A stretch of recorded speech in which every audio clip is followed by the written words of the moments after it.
ઉપલેટા તાલુકાના પત્રકાર સંઘ દ્વારા નવરાત્રી મહોત્સવનું આયોજન થાય છે, જેમાં નવયુગ ગરબીમાં ચોથા નોરતે પત્રકારો સહિત તમામ અધિકારીઓ અને રાજકીય પદાધિકારીઓ સહિતનાઓએ ઉપસ્થિત રહી આરતીનો લાભ લીધો હતો।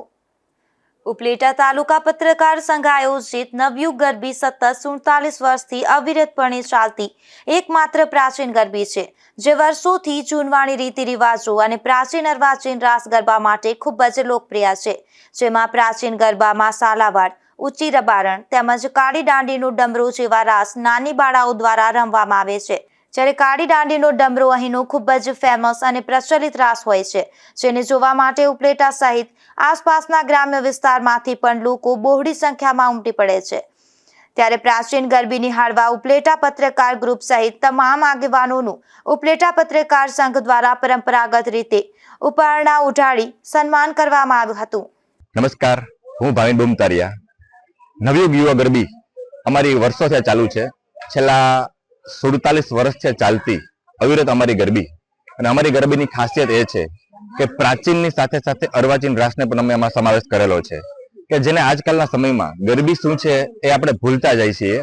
એની બદલે આટલા વર્ષોથી આ એકધારી અવિરત ચાલતી એવી સરસ મજાની ગરબી એટલે અમારી નવયુગ ગરબી મંડળ।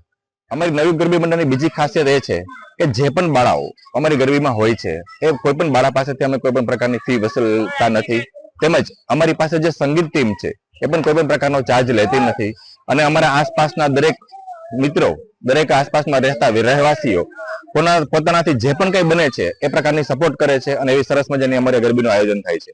રોજબરોજના એવા અલગ અલગ પ્રકારના ઘણા બધા રાસો અમારી પાસે છે, અને એમાં પણ અમારા ખાસ રાસ કે જે કાળી દાંડીનો ડમરો, જે ખૂબ સરસ મજાનો ફેમસ અને પ્રચલિત રાસ છે, અને એ રાસ જોવા માટે આસપાસના નજીકના ગામોમાંથી ઘણા બધા લોકો અમારો રાસ જોવા માટે આવે છે।